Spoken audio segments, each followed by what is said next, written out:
아버님, 그만 좀 하세요. 온 가족이 창피해서 어떠십니까? 아버님, 그만 좀 하세요. 온 가족이 창피해서 어떡합니까? 큰 며느리 서윤이의 차갑고 날카로운 목소리가 병실에 울려 퍼졌습니다. 저는 침대에 누워 천장만 바라보았습니다. 강태준, 대한그룹 회장. 평생을 일만 보며 달려온 78년의 삶이 이제 끝을 향해 달려가고 있었습니다. 윤희 씨 말이 맞습니다. 회장님. 이제 그만 헛된 희망은 버리시고 편안하게 계세요. 담당 주치의 김 박사도 거들었습니다. 지난 3개월간 저는 전국의 이름난 한의원과 요양병원을 전전했습니다. 말기 췌장암이라는 진단을 받고도 살고 싶었습니다. 아니, 정확히는 아직 할 일이 남아 있었습니다. 아버지, 문과에서 둘째 며느리 이지연이 조심스럽게 불렀습니다. 유일하게 제 마음을 이해해주는 사람이었습니다. 지연아, 괜찮다. 다들 걱정하는 거니까. 저는 애써 미소를 지었습니다. 하지만 가슴속 깊은 곳에서는 분노가 끓어올랐습니다. 평생을 바쳐 일군 회사, 아들들에게 물려주기 위해 악착같이 지켜온 대한그룹. 그런데 정작 제가 아플 때 곁을 지켜주는 사람은 없었습니다. 큰아들 강민호는 회사 경영권 분쟁으로 바쁘다며 한 달째 얼굴도 안 비쳤습니다. 둘째 아들 강민재는 미국에서 전화 한 통으로 위로를 대신했습니다.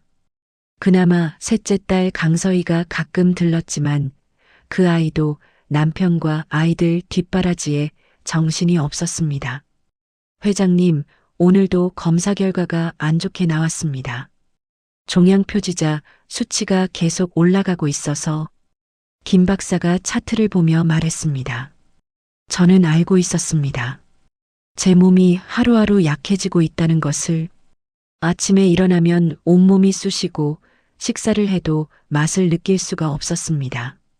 그래서 언제까지 남았는데? 저는 단도직입적으로 물었습니다. 그게 길어야 3개월. 김 박사가 머뭇거렸습니다. 3개월. 좋아. 그럼 그 시간 동안 내가 할 수 있는 일을 해야겠군. 저는 침대에서 일어나 창밖을 바라보았습니다. 서울대학교병원 12층 특실에서 내려다 보이는 서울 시내. 저 많은 건물 중 10개가 제 것이었습니다. 하지만 그 무엇도 지금의 저를 행복하게 만들어주지 못했습니다. 회장님, 무리하시면 안 됩니다. 지금은 안정이 최우선입니다.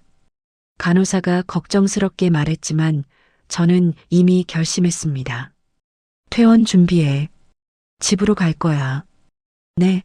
하지만 회장님 상태로는 내 몸은 내가 안다.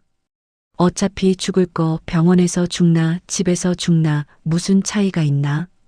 제 목소리가 생각보다 쌀쌀하게 나왔습니다. 평생 수백억 대 계약을 따내고 수천 명의 직원을 거느리던 저였습니다. 죽음 앞에서도 의연할 수 있을 거라 생각했습니다. 하지만 밤이 되면 달랐습니다. 홀로 병실에 누워 있으면 두려움이 밀려왔습니다. 어둠 속에서 평생을 돌이켜보면 후회만 가득했습니다. 아버지, 정말 퇴원하시려고요? 지연이 다시 들어왔습니다. 손에는 따뜻한 호박죽이 담긴 보온병이 들려 있었습니다.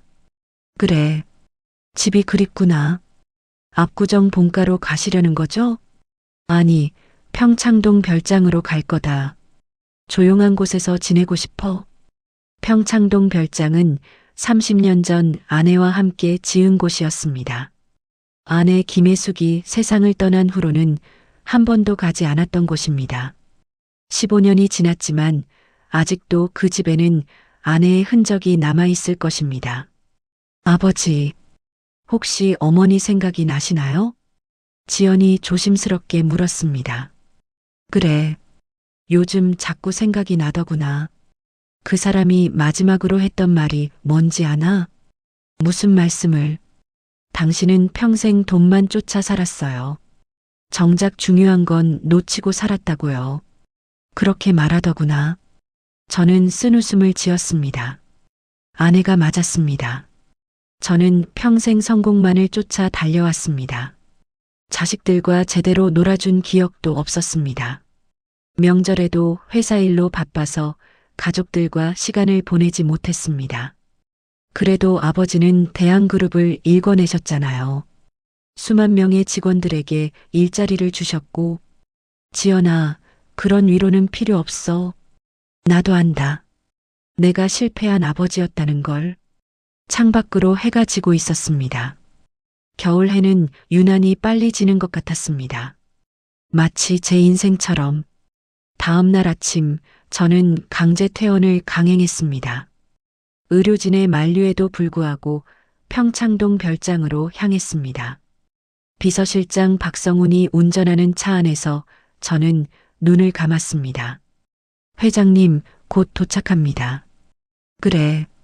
차가 북한산 자락의 평창동에 들어섰습니다. 한적한 주택가, 높은 담장으로 둘러싸인 2층 한옥.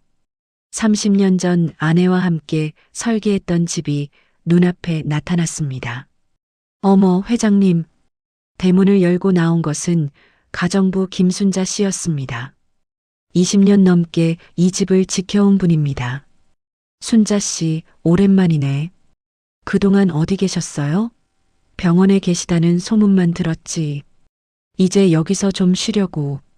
방은 그대로 있나?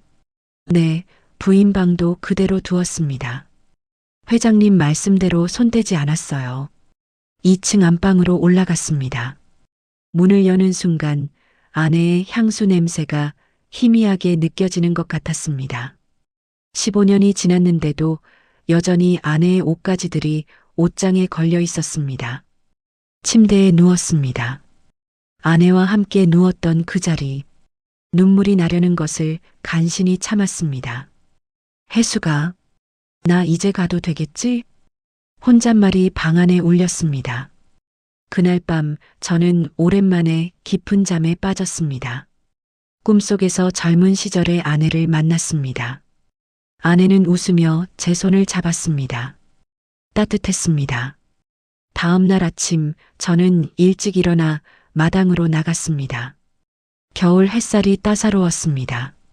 마당 한쪽에는 아내가 가꾸던 작은 화단이 있었습니다. 황량하게 말라 있었습니다. 회장님, 아침 드세요. 순자 씨가 밥상을 들고 왔습니다. 하지만 식욕이 없었습니다. 요즘은 먹어도 다 토해내고 말았습니다. 괜찮아. 물만 한 잔 주게. 마당을 거닐며 저는 생각했습니다. 남은 3개월을 어떻게 보낼 것인가. 회사 일은 이미 민호에게 넘긴 상태였습니다. 더 이상 제가 할 일은 없었습니다. 그때였습니다.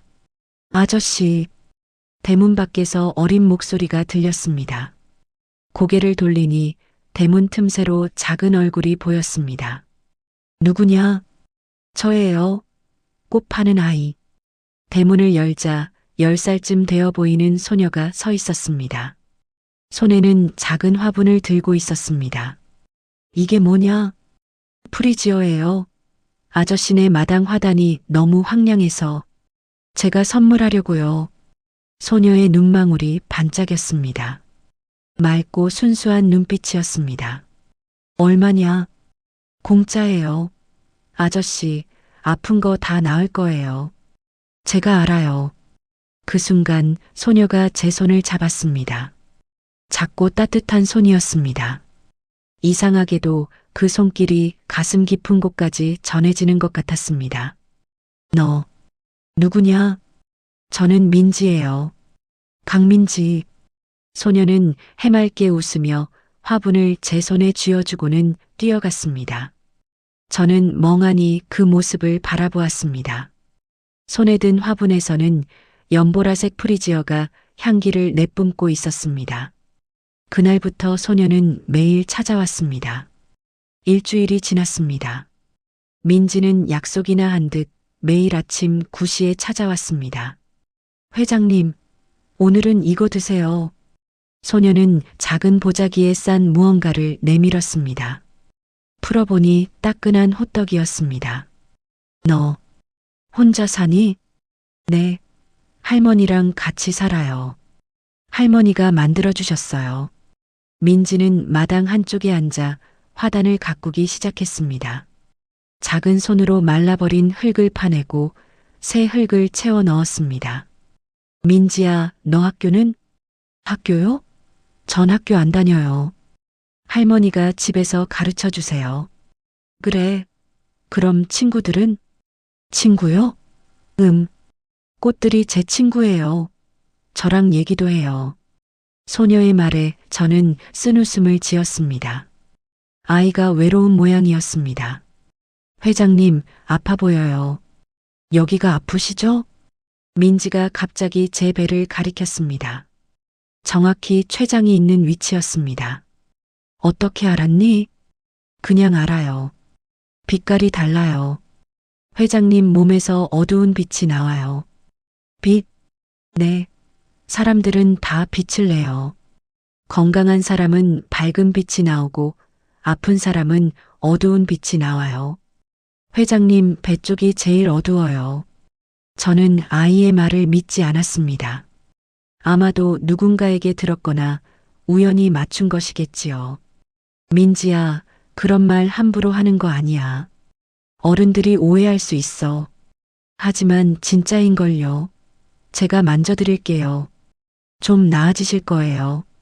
소녀가 제 손을 잡았습니다. 그 순간 이상한 느낌이 들었습니다. 마치 따뜻한 물이 손에서 팔로, 팔에서 가슴으로 흘러들어오는 것 같았습니다. 이게 5분쯤 지났을까요? 민지가 손을 놓았습니다. 오늘은 여기까지. 매일 조금씩 하면 돼요. 회장님, 내일 또 올게요. 소녀는 바람처럼 사라졌습니다. 저는 손을 들여다보았습니다. 이상하게도 통증이 조금 줄어든 것 같았습니다. 아침부터 시작된 복통이 잦아들고 있었습니다. 우연이겠지. 저는 스스로를 설득했습니다. 회장님, 큰아드님께서 오셨습니다. 순자 씨가 알렸습니다. 한 달 만에 큰아들 민호가 찾아온 것입니다. 아버지, 민호는 정장 차림으로 거실에 들어왔습니다. 뒤에는 윤희도 따라왔습니다. 그래, 무슨 일로 왔니? 아버지, 이게 무슨 짓입니까? 병원도 마음대로 나오시고 내 몸인데 내가 나오면 안 되나? 회장님 상태가 얼마나 안 좋은지 아십니까? 의료진이 24시간 대기해야 하는 상황인데 윤희가 날카롭게 말했습니다. 걱정해줘서 고맙네만 난 여기서 편하게 지낼 거야. 아버지, 회사 일도 있고 해서 혹시 유언장은 작성하셨습니까? 민호의 말에 저는 차가운 눈빛으로 아들을 바라보았습니다. 그게 내가 한 달 만에 찾아온 이유냐? 아버지, 오해 마십시오. 하지만 회장님 연세도 있으시고 만약을 대비해야 하지 않겠습니까?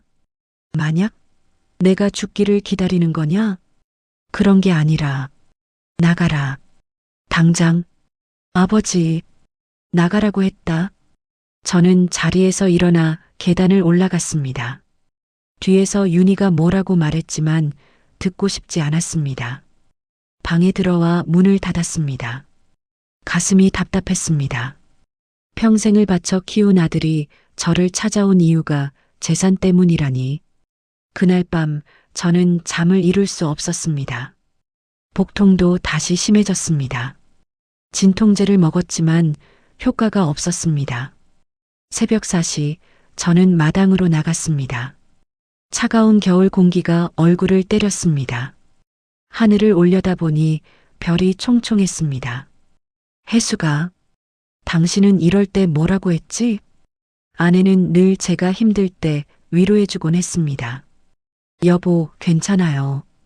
다 지나갈 거예요. 그 따뜻한 목소리가 그리웠습니다. 회장님? 뒤에서 목소리가 들렸습니다. 돌아보니 민지가 서 있었습니다. 너, 이 시간에 왜? 잠이 안 와서요. 회장님도 잠이 안 오시나 봐요. 그래. 요즘 잠이 안 온다. 민지가 제 옆으로 다가왔습니다. 회장님, 슬픈 일 있으셨어요? 슬픈 일? 뭐? 그냥 좀 실망스러운 일이 있었지. 아드님이요? 어떻게 알았니? 낮에 봤어요. 아드님이 회장님한테 소리 지르는 거. 왜 저런 나쁜 사람이 있나 했어요. 나쁜 사람은 아니야. 그냥 바쁜 사람이지. 아니에요. 나쁜 사람이에요. 회장님한테 돈 얘기만 했잖아요. 진짜 걱정하는 사람은 그런 말 안 해요. 민지의 말이 가슴에 꽂혔습니다. 10살짜리 아이가 어른보다 더 많은 것을 보고 있었습니다. 민지야, 너는 어른스럽구나. 할머니가 그래요. 저는 특별한 아이래요. 다른 사람들이 못 보는 걸 본대요. 그 빈말이냐? 네. 그리고 마음도 봐요. 회장님 마음속에 큰 슬픔이 있어요. 돌아가신 분 생각하시죠? 그래. 내 아내 말이다. 사랑하셨어요? 물론이지. 세상에서 제일 사랑했어. 그럼 왜 안 보여주셨어요? 사랑하면 보여줘야 하는데. 민지의 질문에 저는 말문이 막혔습니다. 나는 표현이 서툴렀어. 그리고 바빴고 핑계예요. 사랑하면 시간을 내는 거예요. 할머니가 그러셨어요. 너희 할머니는 지혜로운 분이구나. 네. 할머니는 제일 똑똑해요. 그리고 착해요. 회장님도 할머니 만나보실래요? 나중에 기회가 되면. 민지가 다시 제 손을 잡았습니다. 회장님, 눈 감으세요. 제가 아픈 곳 만져드릴게요. 저는 눈을 감았습니다. 민지의 작은 손이 제 배 위에 올려졌습니다. 처음에는 아무 느낌이 없었습니다. 하지만 점점 따뜻한 기운이 느껴지기 시작했습니다. 회장님, 무슨 색깔이 보여요? 응? 색깔?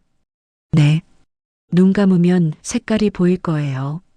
신기하게도 어둠 속에서 희미한 금빛이 보이기 시작했습니다. 마치 아침 햇살 같은 부드러운 빛이었습니다. 금빛이 보인다. 맞아요. 그게 생명의 빛이에요. 회장님 몸속에 있는 좋은 기운이에요. 그 빛이 점점 커질 거예요. 15분쯤 지났을까요? 민지가 손을 떼었습니다. 오늘은 힘들어서 여기까지. 회장님, 이제 주무세요. 푹 주무실 수 있을 거예요. 민지야, 고맙구나. 천만에요. 저는 회장님 고쳐드리고 싶어요. 왜냐하면 회장님은 좋은 사람이니까요. 소녀는 다시 사라졌습니다. 어디로 가는지도 모르게 방으로 돌아와 침대에 누웠습니다. 이상하게도 통증이 거의 사라졌습니다. 그리고 몸이 가벼워진 것 같았습니다. 설마, 아니야. 우연일 뿐이야. 하지만 제 마음 한구석에서는 희망이 싹트고 있었습니다. 다음 날 아침 저는 오랜만에 식욕을 느꼈습니다. 순자 씨, 아침 먹을 수 있을 것 같아. 정말요? 회장님, 그게 벌써 며칠 만이세요. 순자 씨가 기뻐하며 밥상을 차렸습니다. 흰쌀밥과 된장찌개, 나물 반찬, 소박한 밥상이었지만 맛있게 느껴졌습니다. 맛있습니다. 한 숟가락, 두 숟가락, 밥 한 공기를 다 비웠습니다. 밥 한 공기를 다 비웠습니다. 회장님, 오늘 밥 다 드셨어요? 민지가 어느새 와 있었습니다. 그래, 내 덕분인 것 같다. 진짜요? 와, 신기해. 회장님, 오늘 빛깔이 어제보다 밝아졌어요. 그래, 나도 몸이 좀 나은 것 같아. 그럼 오늘도 해드릴게요. 매일 하면 점점 좋아질 거예요. 민지는 매일 찾아왔습니다. 그리고 매일 15분씩 제 손을 잡고 뭔가를 했습니다. 저는 그것이 무엇인지 몰랐지만 분명한 것은 제 몸이 조금씩 나아지고 있다는 것이었습니다. 2주가 지났습니다. 회장님, 병원에서 연락 왔습니다. 정기 검진 받으러 오시래요.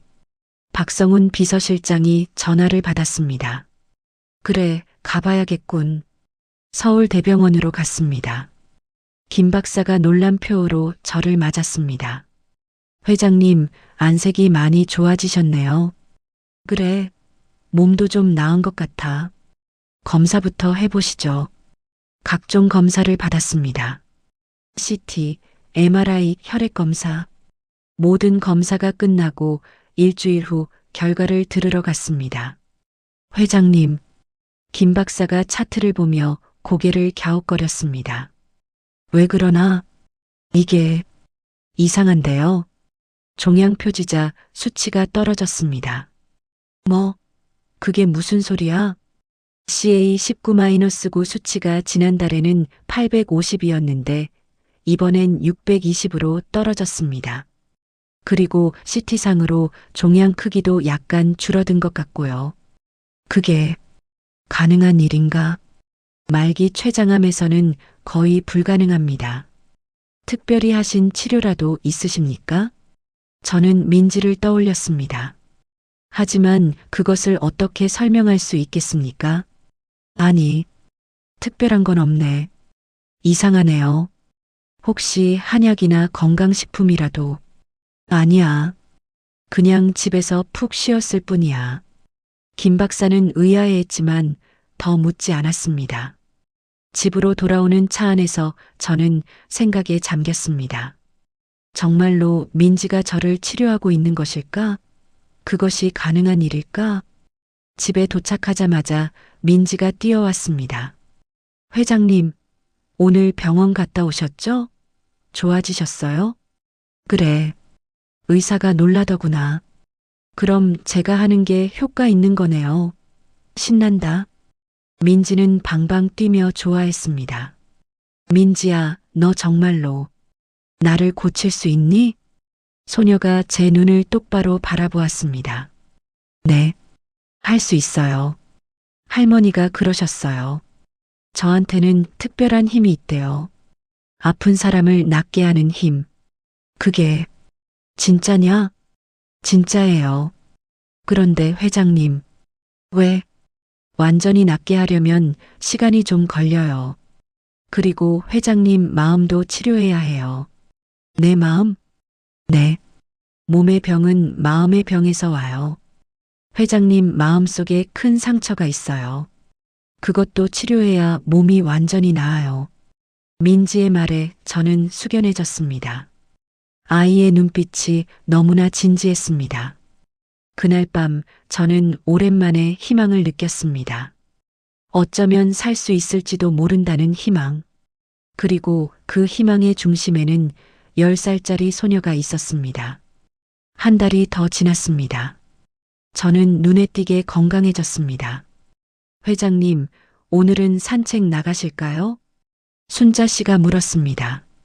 예전 같았으면 상상도 못할 일이었습니다. 그래, 좋지. 민지와 함께 북한산 둘레길을 걸었습니다.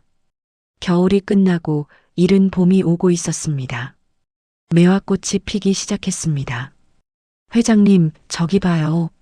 매화꽃이에요. 그래, 예쁘구나. 할머니가 그러는데요. 매화는 추운 겨울을 이겨내고 제일 먼저 피는 꽃이래요. 회장님도 매화 같아요. 내가? 네. 힘든 시간을 이겨내고 있잖아요. 민지의 말에 가슴이 뭉클했습니다. 산책을 마치고 집으로 돌아오는 길, 낯선 차 한 대가 대문 앞에 서 있었습니다. 누구지? 차에서 내린 사람은 둘째 아들 민재였습니다. 미국에서 귀국한 모양이었습니다. 아버지, 민재야, 언제 들어왔니? 어제 도착했습니다. 아버지, 정말 안색이 좋아지셨네요. 소문을 듣긴 했지만. 소문? 네. 형님이 그러던데요. 아버지가 기적적으로 회복되고 계시다고. 우리는 거실로 들어갔습니다. 민재는 정장 차림이었지만 표정이 굳어 있었습니다. 아버지, 솔직히 여쭤봐도 될까요? 뭐든 물어봐라. 어떻게 좋아지신 겁니까? 의사들이 모두 포기했던 상태였는데 그냥 좋은 공기 마시고 잘 쉬었더니 좋아졌어. 그게 말이 됩니까? 말기암이 그렇게 좋아질 리가 없습니다. 민재가 날카롭게 말했습니다. 둘째 아들은 의사였습니다. 미국 존스홉킨스 의대 교수로 재직 중이었죠. 그럼 뭐가 문제냐? 형님이 이상한 소문을 들었답니다. 아버지 곁에 어떤 아이가 있다고, 그 아이가 아버지를 치료한다고. 저는 민지를 떠올렸습니다. 그게 뭐가 문제인데? 아버지, 혹시 사기꾼한테 속으신 건 아닙니까? 요즘 말기 환자 노리는 사기꾼들이 많습니다. 기적의 치료라며 접근해서 재산을 노리는. 민재야, 그 아이는 그런 아이가 아니야. 어떻게 확신하십니까?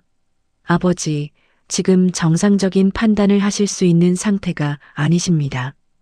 민재의 말에 화가 치밀었습니다. 내가 정신이 나갔다는 말이냐? 그런 뜻이 아니라, 아버지, 제대로 된 병원 치료를 받으셔야 합니다. 제가 미국 최고의 종양내과 의사를 알고 있습니다. 그분께 상담을. 필요 없어. 아버지, 나가봐라. 난 괜찮으니까. 민재는 답답한 표정으로 저를 바라보다가 한숨을 쉬었습니다. 알겠습니다. 하지만 아버지, 그 아이에 대해서는 조사를 해봐야 할 것 같습니다. 조사? 왜? 혹시 모르니까요. 만약 정말로 사기라면. 아니야. 그 아이는 진짜야. 무엇이 진짜입니까? 설마 그 아이가 초능력이라도 있다고 믿으시는 겁니까? 민재의 비웃는 투에 저는 더 이상 대꾸하지 않았습니다. 민재가 떠난 후 저는 민지를 찾았습니다. 아이는 화단에서 꽃을 가꾸고 있었습니다. 민지야. 네, 회장님. 너, 할머니는 어디 사시니? 저 아래 동네요. 왜요? 한번 인사드리고 싶어서. 내가 매일 나한테 와주는데 할머니께 감사 인사를 드려야지. 민지가 환하게 웃었습니다. 정말요? 할머니가 엄청 좋아하실 거예요. 내일 모시고 올게요. 다음 날 민지는 할머니와 함께 왔습니다. 80세는 되어 보이는 작은 체구의 할머니였습니다. 하지만 눈빛만큼은 또렷했습니다. 처음 뵙겠습니다. 저는 강태준입니다. 아이고, 회장님. 저는 박순례라고 합니다. 저희 민지가 폐를 많이 끼치고 있지요? 아닙니다. 오히려 제가 민지 덕분에 많이 좋아졌습니다. 할머니는 제 얼굴을 가만히 들여다보았습니다. 회장님, 정말로 많이 좋아지셨네요. 빛이 돌아오셨어요. 할머니께서도 그 빛을 보십니까? 우리 가문은 대대로 그런 능력이 있었지요. 저도 젊었을 때는 민지처럼 아픈 사람을 돌봤습니다. 그게 정말입니까? 네. 하지만 세상 사람들은 믿지 않습니다. 그래서 조용히 살고 있지요. 우리는 거실에 앉아 차를 마셨습니다. 할머니, 민지가 정말로 저를 고칠 수 있습니까? 그건 회장님 마음에 달렸습니다. 제 마음이요? 네. 몸의 병은 마음의 병에서 옵니다. 회장님 마음속에 큰 상처가 있어요. 그것을 치유하지 않으면 몸도 완전히 낫지 않습니다. 상처라. 오랫동안 억눌러왔던 감정들. 후회, 죄책감, 외로움. 그것들이 몸을 병들게 합니다. 할머니의 말에 저는 아내를 떠올렸습니다. 그리고 자식들, 평생 소홀히 했던 가족들. 어떻게 해야 합니까? 용서하세요. 남을 용서하고 자신도 용서하세요. 그리고 사랑을 표현하세요. 너무 늦기 전에. 할머니와 민지가 돌아간 후 저는 오랫동안 생각에 잠겼습니다. 그날 밤 셋째 딸 서희가 전화를 걸어왔습니다. 아버지, 요즘 많이 좋아지셨다면서요? 그래, 많이 나아졌다. 다행이다. 아버지, 오빠들이 뭐라고 하던가요? 별로 좋아하지 않더구나. 사기꾼한테 속았다고 생각하는 것 같아. 아버지가 좋아지시는 게 싫은 건가요? 서희의 목소리에 분노가 섞여 있었습니다. 그건 아닐 거다. 그냥 이해를 못하는 거겠지. 아버지, 저 내일 뵈러 갈게요. 아버지 얼굴 보고 싶어요. 그래, 와라. 서희야. 네, 아버지. 사랑해요. 전화를 끊고 나서 저는 깨달았습니다. 서희가 처음으로 사랑한다고 말했다는 것을, 평생 단 한 번도 자식들에게 사랑한다는 말을 하지 않았던 제게 다음 날 서희가 찾아왔습니다. 막내딸은 40대 중반이었지만 여전히 제 눈에는 어린아이 같았습니다. 아버지, 서희가 달려와 저를 껴안았습니다. 어머, 정말 많이 좋아지셨어요. 안색도 좋고 살도 오르셨네요. 그래, 요즘 밥맛이 돌아왔어. 다 민지라는 아이 덕분이라면서요? 그래, 신기한 아이야. 저도 만나보고 싶어요. 마침 민지가 찾아왔습니다. 회장님, 민지야, 이리 와. 우리 막내딸이야. 안녕하세요. 저는 강민지예요. 어머, 정말 예쁘네. 나는 강서희야. 민지야, 우리 아버지 잘 부탁해. 서희와 민지는 금방 친해졌습니다. 둘은 마당에 나가 함께 꽃을 가꾸기 시작했습니다. 민지야, 넌 우리 아버지한테 뭐라는 거야? 치료요. 아저씨 아픈 곳을 만져드려요. 그럼 정말로 나? 네. 빛깔이 점점 좋아지고 있어요. 나중에는 완전히 나으실 거예요. 서희는 민지를 바라보며 눈물을 글썽였습니다. 고마워, 민지야. 우리 아버지 살려줘서. 당연하죠. 회장님은 좋은 분이에요. 살아야 해요. 그날 저녁 서희와 단둘이 식사를 했습니다. 아버지, 오빠들이 조사한대요. 민지에 대해서. 알고 있다. 걱정 안 되세요? 혹시 민지한테 피해가. 괜찮아. 민지는 잘못한 게 없으니까.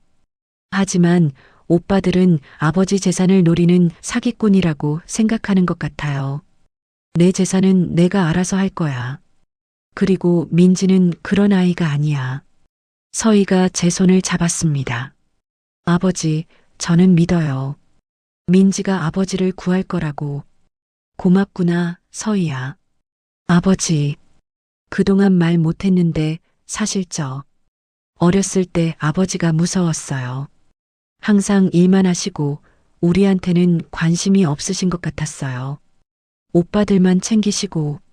서희의 고백에 가슴이 아팠습니다. 미안하다, 서희야.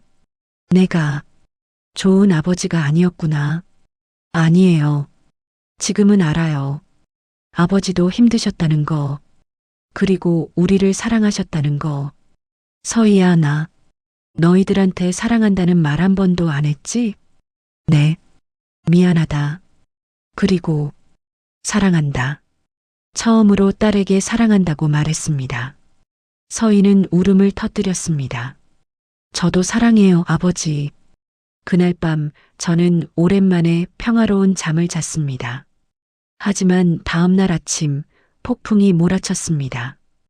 회장님, 큰 댁에서 사람들이 왔습니다. 순자 씨가 다급하게 알렸습니다. 거실에는 민호와 윤희 그리고 변호사 2명이 서 있었습니다. 아버지, 앉으십시오. 민호의 목소리가 차갑게 식어 있었습니다. 무슨 일이냐? 저희가 조사를 해봤습니다. 그 아이 강민지에 대해서. 그래서 그 아이 할머니 박술래는 20년 전 사기 혐의로 기소된 적이 있습니다. 무속인 행세를 하며 노인들을 상대로 사기를 쳤다고요. 제 얼굴이 굳어졌습니다. 그게 사실이냐? 네. 여기 관련 서류입니다. 변호사가 서류를 내밀었습니다. 박순례 할머니의 전과 기록이었습니다.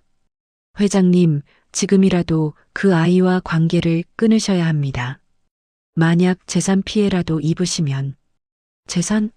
민지는 내게 단 한 푼도 요구한 적이 없어.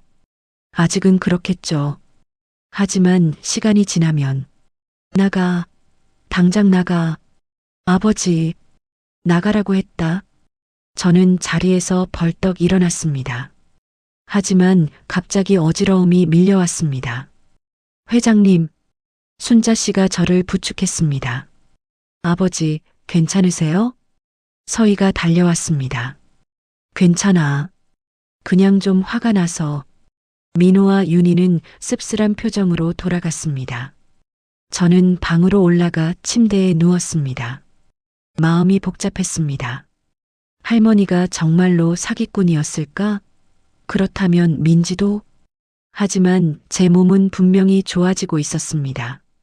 그것만은 거짓이 아니었습니다. 회장님, 문 밖에서 민지의 목소리가 들렸습니다. 민지야, 들어와. 민지가 조심스럽게 들어왔습니다. 아이의 눈에는 눈물이 고여 있었습니다. 회장님, 저희 할머니가 나쁜 사람이에요? 그건 할머니가 옛날에 실수를 하셨대요. 그래서 사람들한테 미움받았대요. 하지만 지금은 달라요. 할머니는 착한 사람이에요. 민지가 울먹이며 말했습니다. 민지야, 나는 널 믿는다. 정말요? 그래. 너는 나를 진짜로 도와주고 있어. 그것만으로 충분해. 민지가 제게 달려와 안겼습니다. 고마워요, 회장님. 저 회장님 꼭 낫게 해드릴 거예요. 약속해요. 그날부터 제 주변은 긴장감으로 가득했습니다. 가족들과 민지 사이에 보이지 않는 전쟁이 시작된 것입니다. 일주일이 지났습니다. 민호는 사람을 시켜 민지와 할머니를 감시했습니다. 회장님, 큰 댁에서 또 사람이 왔습니다. 박성훈 비서가 알렸습니다. 이번에는 사립탐정까지 대동했습니다. 아버지, 이것 좀 보십시오. 민호가 사진들을 펼쳐놓았습니다. 민지와 할머니가 여러 집을 방문하는 사진들이었습니다. 이게 뭐냐? 저 아이와 할머니가 일주일에 3번씩 부촌 지역을 돌아다닙니다. 분명히 다른 노인들도 노리고 있는 겁니다. 그건 내 추측일 뿐이야. 추측이 아닙니다. 제가 직접 확인했습니다. 한남동 재벌가 노인 한 분이 저 할머니한테 5천만 원을 줬습니다. 제 가슴이 철렁했습니다. 그게 사실이냐? 네. 여기 통장 사본도 있습니다. 정말로 박순례 할머니 명의 통장에 5천만 원이 입금되어 있었습니다. 봐라, 아버지. 저들은 사기꾼입니다. 아버지도 곧 당할 겁니다. 저는 할 말을 잃었습니다. 증거가 명확했습니다. 당장 저 아이를 쫓아내십시오. 안 그러면 제가 고소하겠습니다. 고소? 네. 사기죄와 의료법 위반으로. 민호가 단호하게 말했습니다. 알겠다. 내가 처리하마. 민호가 돌아간 후 저는 민지를 불렀습니다. 민지야, 앉아보렴. 네, 회장님. 민지는 언제나처럼 밝은 표정이었습니다. 민지야, 할머니가 다른 집에도 다니시니? 민지의 얼굴이 굳었습니다. 그걸 어떻게 아셨어요? 누가 조사를 했어? 그리고 5천만 원을 받았다던데? 아, 민지가 고개를 숙였습니다. 왜 말 안 했니? 혹시 정말로? 아니에요. 그게 아니에요. 민지가 울먹이며 말했습니다. 그럼 뭐냐? 설명해봐. 저희가 돈을 받은 건 맞아요. 하지만 사기가 아니에요. 그럼 한남동 할아버지는 폐암이었어요. 의사들이 다 포기했는데 할머니가 치료해드렸어요. 3개월 만에 완치되셨어요. 민지가 눈물을 흘리며 말했습니다. 그래서 할아버지가 너무 감사해서 돈을 주셨어요. 저희가 원한 게 아니에요. 할아버지가 꼭 받으라고 하셔서. 그게 진짜냐? 진짜예요. 제가 거짓말쟁이처럼 보여요? 민지의 눈빛은 너무나 순수했습니다. 저는 아이를 믿고 싶었습니다. 회장님, 저희를 쫓아내실 거예요? 아니다. 하지만 민지야, 이제부터는 돈을 받으면 안 돼. 알겠니? 네, 알겠어요. 민지가 돌아간 후 저는 직접 확인하기로 했습니다. 성훈이 한남동에 사는 폐암 환자가 완치됐다는 사람 찾아봐. 네, 회장님. 이틀 후 박성훈이 보고를 가져왔습니다. 회장님 찾았습니다. 한남동에 사시는 이종섭 회장님입니다. 70세, 작년에 폐암 사기 진단을 받으셨는데, 그래서 최근 검사에서 암세포가 완전히 사라졌다고 합니다. 의사들도 설명할 수 없는 기적이라고 하더군요. 그분을 만나볼 수 있겠나? 주선해 보겠습니다. 다음 날 저는 이종섭 회장을 만났습니다. 한남동 고급 주택가에 사는 분이었습니다. 강 회장님 반갑습니다. 소문은 들었습니다. 무슨 소문 말입니까? 박순례 할머니와 민지 양 말입니다. 그분들이 강 회장님도 돌보고 있다면서요? 그렇습니다. 그런데 이 회장님 정말로 폐암이 완치되셨습니까? 네. 여기 서류가 있습니다. 이종섭 회장이 건넨 의료 기록을 보았습니다. 작년 5월 폐암 사기 진단, 그리고 올해 2월 암세포 검출 안 됨. 어떻게 된 겁니까? 저도 믿기지 않습니다. 하지만 박 할머니와 민지 양이 3개월간 저를 돌봐주셨습니다. 매일 와서 손을 잡아주고 무언가를 해주셨죠. 그게 정말 효과가 있었습니까? 제 몸이 증거입니다. 의사들은 기적이라고 합니다. 하지만 저는 압니다. 그분들의 능력이 진짜라는 것을. 그래서 5천만 원을 주셨습니까? 네. 제 목숨값치고는 싸지요. 사실 1억을 드리려고 했는데 안 받으시더군요. 이종섭 회장의 말에 저는 확신을 얻었습니다. 민지와 할머니는 사기꾼이 아니었습니다. 집으로 돌아오는 길, 제 마음은 한결 가벼워졌습니다. 민지야, 어디 있니? 마당으로 나가 민지를 불렀습니다. 네, 회장님. 미안하다. 아저씨가 너를 의심했어. 괜찮아요.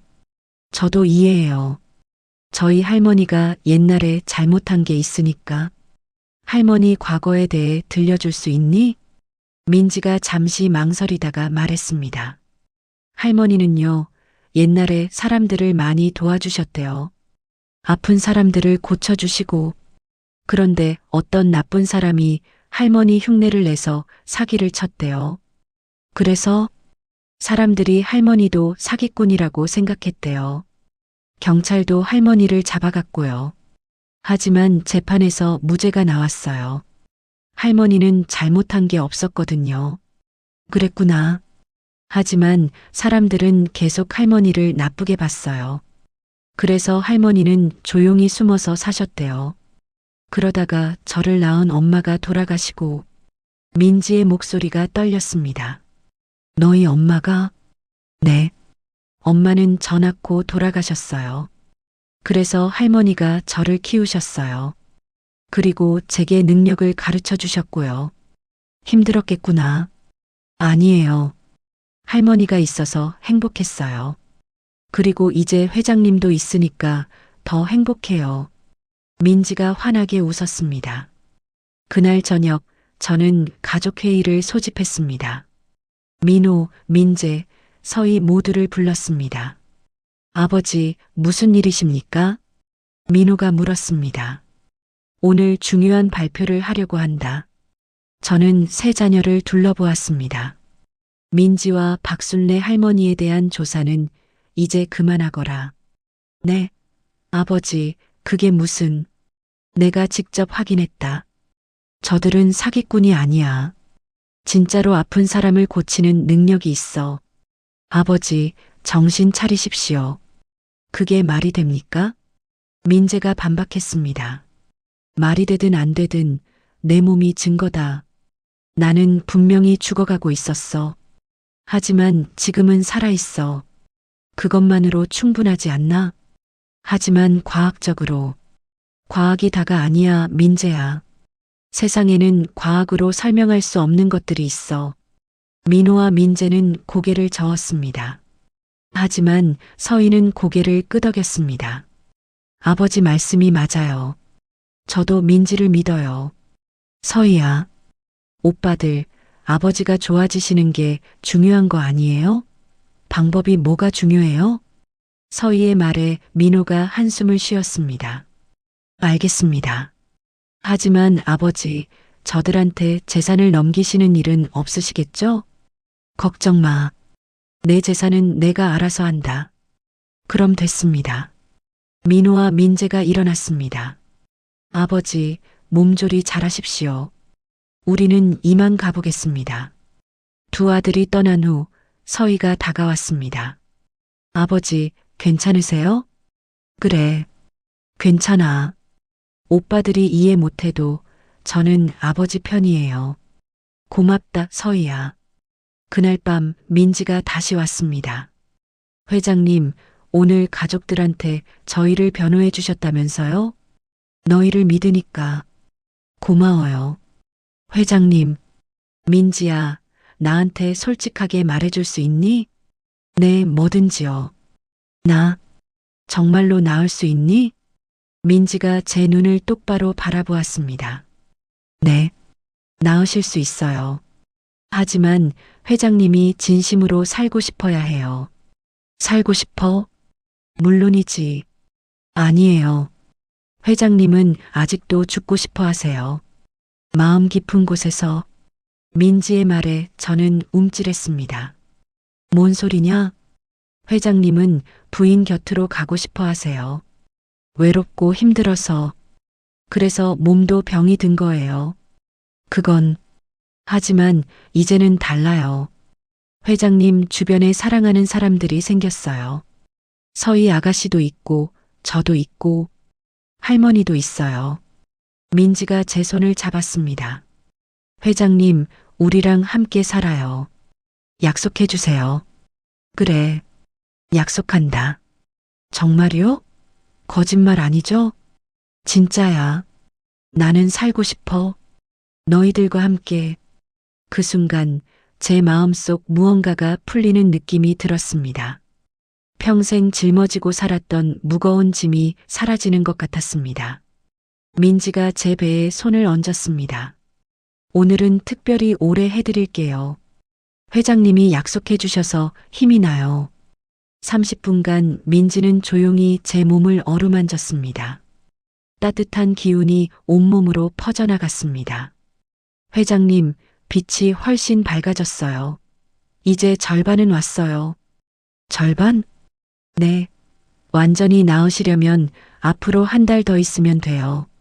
그럼 암이 완전히 사라질 거예요. 정말 그게 가능하냐? 네. 저를 믿으세요. 민지의 확신에 찬 목소리에 저는 희망을 느꼈습니다. 그날 이후 저는 매일 민지와 함께 시간을 보냈습니다. 화단을 가꾸고 산책을 하고 이야기를 나눴습니다. 일주일 후 병원에서 정기 검진을 받았습니다. 회장님, 이건 믿을 수가 없습니다. 김 박사가 CT 사진을 보며 중얼거렸습니다. 어떻게 됐나? 종양이 거의 사라졌습니다. 5cm였던 게 이제 1cm도 안 돼요.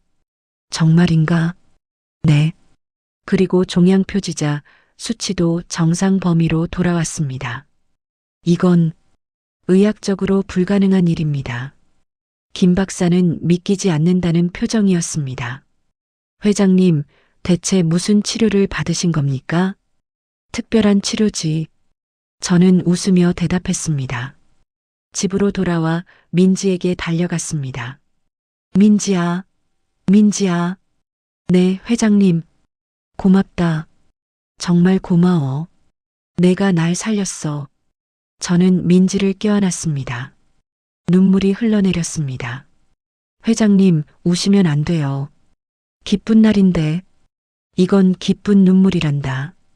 평생 울지 않았던 제가 10살짜리 아이 앞에서 눈물을 흘리고 있었습니다. 기적은 진짜였습니다.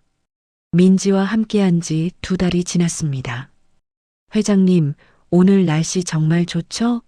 민지는 마당에서 장미꽃을 심고 있었습니다. 제가 심은 것이 아니라 민지가 직접 가져온 것이었습니다. 그래, 참 좋구나. 저는 의자에 앉아 민지를 바라보았습니다. 요즘 저는 매일 아침 산책을 나가고 하루 3끼를 다 먹었습니다. 밤에도 숙면을 취했습니다. 회장님, 이번 주에 다시 검사 받으시죠? 그래. 김 박사가 한 달에 한 번씩 오래. 이번엔 완전히 깨끗하게 나올 거예요. 제가 느껴요. 민지의 자신감에 저도 미소가 지어졌습니다. 그때 대문이 요란하게 열렸습니다. 강태준 회장, 계십니까? 낯선 목소리였습니다. 밖으로 나가보니 기자들이 몰려와 있었습니다.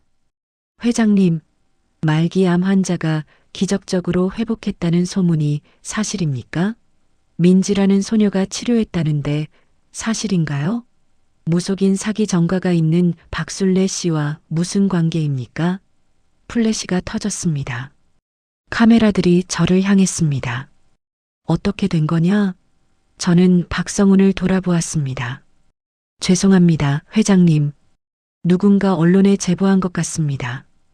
누가? 아마도 큰 댁이나 둘째 댁에서. 제 얼굴이 굳어졌습니다. 아들들이 한 짓이었습니다. 모두 돌아가시오. 인터뷰는 없습니다. 회장님, 딱 한 말씀만. 국민들이 알 권리가 있습니다. 기자들은 물러서지 않았습니다. 회장님, 저 좀 지나갈게요. 민지가 제 뒤로 숨으려고 했습니다. 저 아이가 민지입니까? 사진 좀 찍게 해주세요. 기자들이 민지를 향해 달려들었습니다. 안 돼. 저는 민지를 감싸 안았습니다. 다들 나가. 당장 나가지 못해. 박성훈과 경호원들이 기자들을 밀어냈습니다. 겨우 대문을 닫았습니다. 민지야, 괜찮니? 네. 무서웠어요. 민지가 떨고 있었습니다. 걱정 마. 내가 지켜줄게. 하지만 그것은 시작에 불과했습니다. 다음 날 모든 신문과 방송이 저를 다뤘습니다. 대한그룹 강태준 회장, 무속 소녀에게 치료받아 말기 암 환자의 기적? 전문가들은 사기 의심 전과자 무속인, 재벌 노인 노려하기적인 기사들이 쏟아졌습니다. 회장님, 주가가 폭락하고 있습니다. 박성훈이 다급하게 보고했습니다. 얼마나? 오전에만 10% 하락했습니다. 투자자들이 회장님 정신 상태를 의심하고 있습니다. 제 휴대폰이 울렸습니다. 민호였습니다. 아버지, 지금 무슨 일입니까? 회사 주가가 폭락하고 있습니다. 내가 뭘 어쨌다고? 아버지가 무속인한테 속았다는 기사가 나왔습니다. 이사회에서 난리가 났어요. 그건 사실이 아니야. 사실이든 아니든 중요하지 않습니다. 회사 이미지가 망가지고 있다고요. 민호가 소리를 질렀습니다. 민호야, 진정해라. 진정하라고요? 아버지, 당장 기자회견을 여십시오. 그리고 저 사기꾼들과 관계를 끊겠다고 선언하세요. 그건 못한다. 왜요? 민지는 사기꾼이 아니니까. 그 아이가 날 살렸어. 아버지, 정신 차리십시오. 내 정신은 멀쩡하다. 오히려 너희들이 정신을 차려라. 전화를 끊었습니다. 저녁 무렵 서희가 급히 찾아왔습니다. 아버지, 큰일 났어요. 무슨 일이냐? 민진의 집에 기자들이 몰려갔대요. 할머니가 쓰러지셨어요. 뭐라고? 저는 급히 일어났습니다. 지금 어디 계시니? 평창동 의원에 계세요. 빨리 가봐야 해요. 박성훈 운전으로 의원에 도착했습니다. 민지가 복도에서 울고 있었습니다. 민지야, 회장님, 할머니가 어떻게 됐니? 심장 발작이래요. 기자들이 너무 심하게 물어서 할머니가 가슴을 쥐고 쓰러지셨어요. 민지는 제 품에 안겨 울었습니다. 의사 선생님은 뭐라고 하시던가 안정을 취하셔야 한대요. 스트레스 받으시면 안 된대요. 내가 책임질게. 걱정하지 마. 저는 의사를 만났습니다. 환자 상태가 어떻습니까? 일단 안정을 찾았습니다. 하지만 80세 고령이시라 위험합니다. 절대 안정이 필요합니다. 알겠습니다. 제가 특실로 옮기고 간병인을 붙이겠습니다. 누구신지 모르겠지만 감사합니다. 박술래 할머니는 창백한 얼굴로 누워 계셨습니다. 할머니, 회장님, 미안합니다. 제가 민폐를 끼쳤네요. 무슨 말씀을 하십니까? 제가 할머니께 빚을 졌지요. 회장님, 이제 그만하시는 게 좋겠습니다. 그만하다니요? 민지와의 관계를 끊으세요. 회장님 가족들이 원하는 게 그거잖아요. 할머니의 목소리가 떨렸습니다. 할머니, 그럴 수 없습니다. 회장님 회사도 힘들고 가족들도 고통받고 있어요. 저희 때문에. 아닙니다. 제 잘못입니다. 제가 가족들을 제대로 설득하지 못했습니다. 저는 할머니 손을 잡았습니다.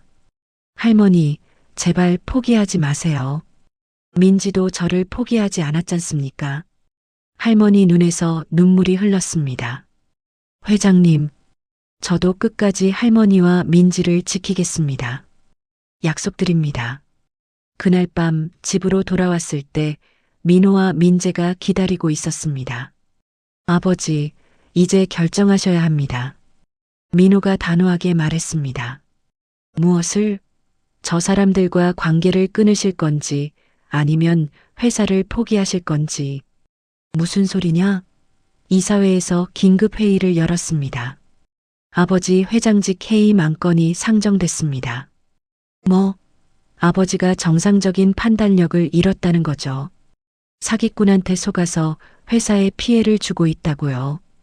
민재가 서류를 내밀었습니다. 여기 정신감정을 받으시라는 법원 명령입니다.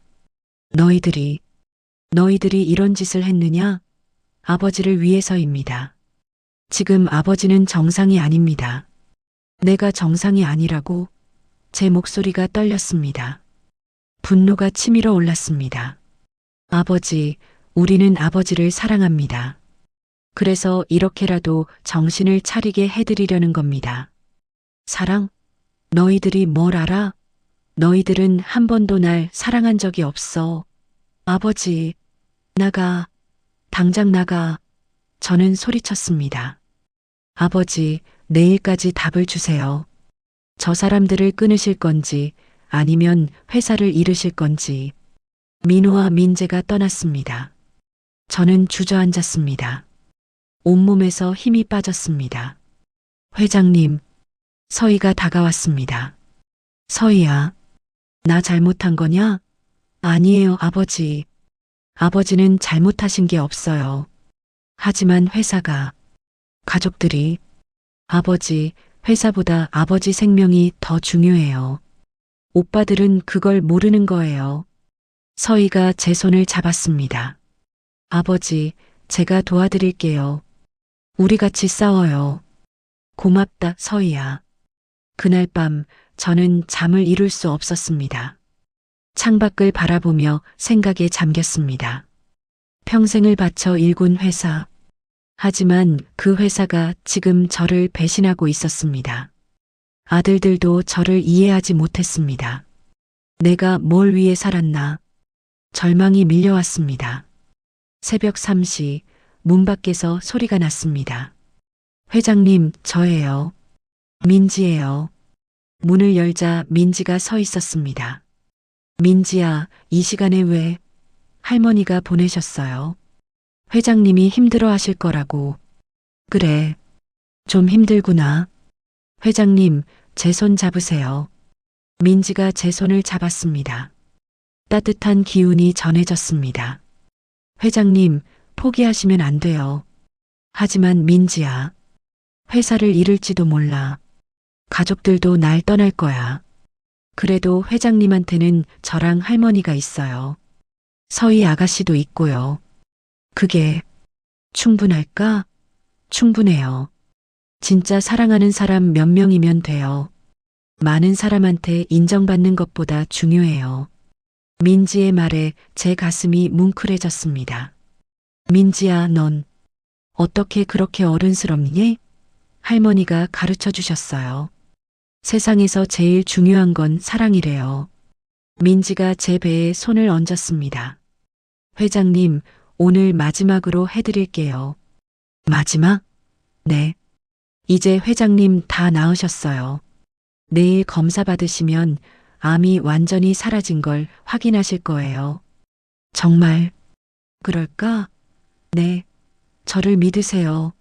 30분간 민지는 조용히 제 몸을 치료했습니다. 이번에는 유난히 따뜻한 기운이 강하게 느껴졌습니다. 다 됐어요. 회장님, 이제 완전히 건강해지셨어요. 민지가 환하게 웃었습니다. 민지야, 고맙다. 정말 고마워. 천만에요. 회장님은 좋은 분이니까 당연히 도와드려야죠. 민지가 돌아간 후 저는 처음으로 평화를 느꼈습니다. 다음 날 아침 병원으로 향했습니다. 마지막 검사를 받기 위해 김 박사가 CT 결과를 보며 믿을 수 없다는 표정을 지었습니다. 회장님, 이건 어떻습니까? 종양이 완전히 사라졌습니다. 흔적도 없습니다. 정말입니까? 네. 그리고 모든 수치가 정상입니다. 회장님은 완치되셨습니다. 김 박사의 목소리가 떨렸습니다. 의학적으로 설명할 수 없습니다. 이건 기적입니다. 저는 눈물을 흘렸습니다. 기쁨의 눈물이었습니다. 감사합니다, 선생님. 저는 한 게 없습니다. 회장님께서 스스로 이겨내신 겁니다. 병원을 나와 민지에게 전화했습니다. 민지야, 완치됐어. 암이 완전히 사라졌어. 정말요? 와, 신난다. 민지의 기쁜 목소리가 들렸습니다. 집으로 돌아오는 길, 저는 결심했습니다. 회사를 잃더라도, 아들들이 떠나더라도 저는 제 길을 가겠다고. 민지와 할머니, 그리고 서희와 함께. 그것이 진정한 삶이라고 믿었습니다. 완치 판정을 받은 다음 날, 저는 기자회견을 열었습니다. 회장님, 정말 하시겠습니까? 박성훈이 걱정스럽게 물었습니다. 그래. 이제 진실을 말할 때가 됐어. 서울 프레스센터 기자회견장은 기자들로 가득 찼습니다. 카메라가 저를 향했습니다. 안녕하십니까? 대한그룹 회장 강태준입니다. 제 목소리가 회견장에 울려 퍼졌습니다. 여러분께서 궁금해하실 내용에 대해 말씀드리겠습니다. 저는 작년 9월 말기 췌장암 진단을 받았습니다. 기자들이 술렁였습니다. 의사들은 3개월 시한부 인생이라고 했습니다. 저도 죽음을 각오했습니다. 저는 잠시 숨을 고르고 말을 이었습니다. 하지만 지금 저는 완치되었습니다. 어제 서울대병원에서 최종 검사를 받았고 암세포가 완전히 사라졌습니다. 회장님, 어떻게 완치되신 겁니까? 기자 하나가 소리쳤습니다. 강민지라는 10살 소녀와 그 할머니 박순례 씨 덕분입니다. 플래시가 터졌습니다. 저는 그들이 사기꾼이라는 주장을 정면으로 부인합니다. 그들은 진정으로 저를 살렸습니다. 과학적 근거가 있습니까? 과학적 근거는 제 몸입니다. 죽어가던 제가 지금 여러분 앞에 서 있습니다. 하지만 박순례 씨는 과거 사기 혐의가 무죄 판결을 받으셨습니다. 억울한 누명이었습니다. 저는 단호하게 말했습니다.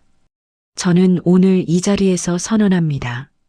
저의 모든 재산 중 30%를 사회에 환원하겠습니다. 난치병 환자들을 돕는 재단을 설립하겠습니다. 기자회견장이 술렁거렸습니다.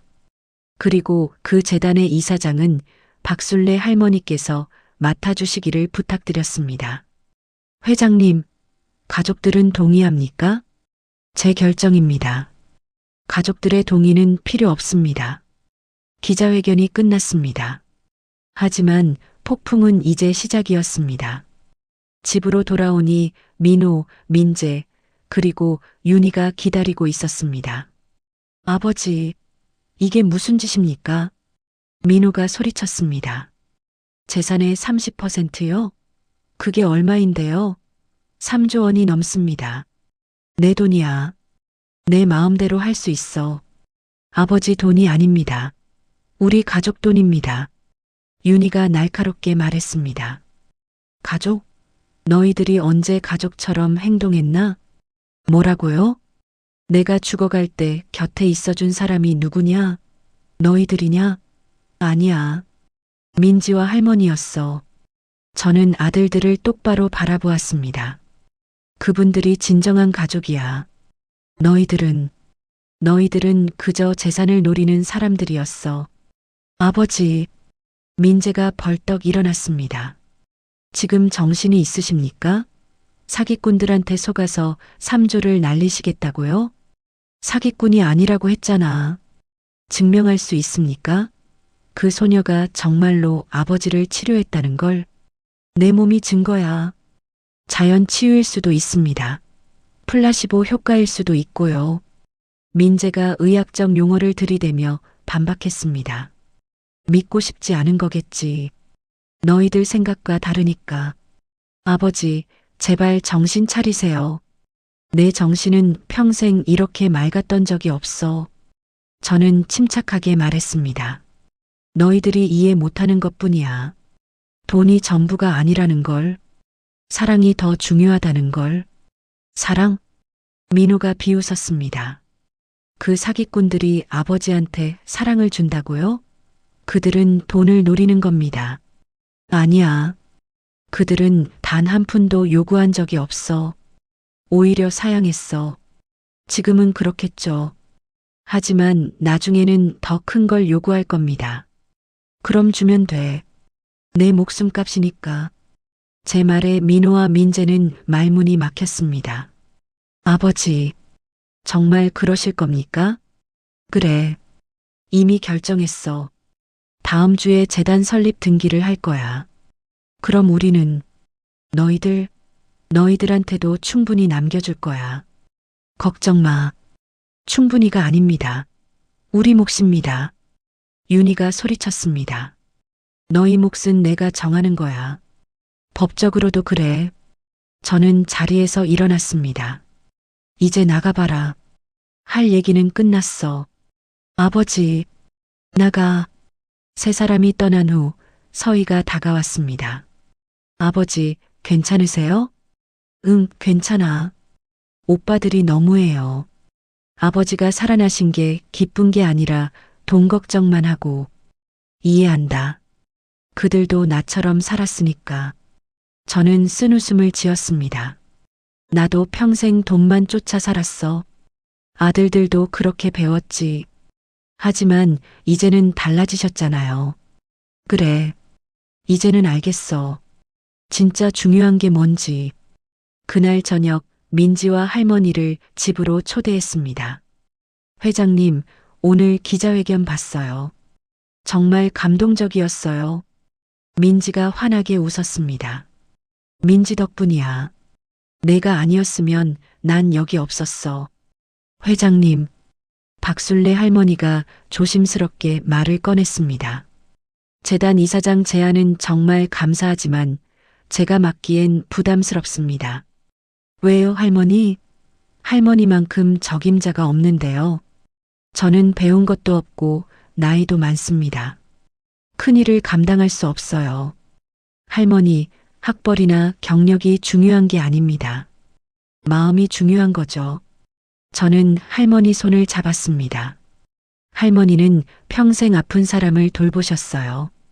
그 마음이면 충분합니다. 하지만 할머니, 제발 받아주세요. 저 혼자서는 할 수 없어요. 할머니가 필요합니다. 할머니 눈에 눈물이 고였습니다. 감사합니다, 회장님. 최선을 다하겠습니다. 고맙습니다, 할머니. 우리는 함께 저녁을 먹었습니다. 순자 씨가 정성껏 차린 밥상이었습니다. 와, 정말 맛있어요. 민지가 행복하게 밥을 먹었습니다. 많이 먹어라. 우리 민지 요즘 너무 고생했어. 아니에요. 저는 회장님 도와드릴 수 있어서 행복해요. 민지야, 앞으로도 나를 도와줄 수 있니? 네. 무슨 도움이요? 재단 일을 말이야. 민지도 함께 했으면 좋겠어. 정말요? 저도 할 수 있어요? 물론이지. 내가 제일 중요한 사람이야. 민지가 기뻐하며 방방 뛰었습니다. 식사 후 서희와 민지, 할머니와 함께 거실에 앉았습니다. 회장님, 앞으로 계획이 어떻게 되십니까? 할머니가 물었습니다. 일단 재단을 설립하고 난치병 환자들을 돕는 프로그램을 만들 겁니다. 구체적으로는요? 할머니와 민지 같은 능력을 가진 사람들을 찾아서 교육하고 싶습니다. 그리고 그들이 환자들을 도울 수 있게 지원하는 거죠. 좋은 생각이세요. 그리고 저는 잠시 망설이다가 말했습니다. 대한그룹 회장직에서 물러나려고 합니다. 네. 서희가 놀라며 소리쳤습니다. 아버지, 갑자기 왜요? 이제 회사는 젊은 사람들이 맡아야 해. 나는 남은 인생을 더 의미 있게 쓰고 싶어. 하지만 오빠들이 민호한테 넘길 거야. 원래 계획대로. 오빠가 받을까요? 지금 아버지한테 화가 잔뜩 나 있는데 받을 거야. 회사를 원하니까. 저는 쓴웃음을 지었습니다.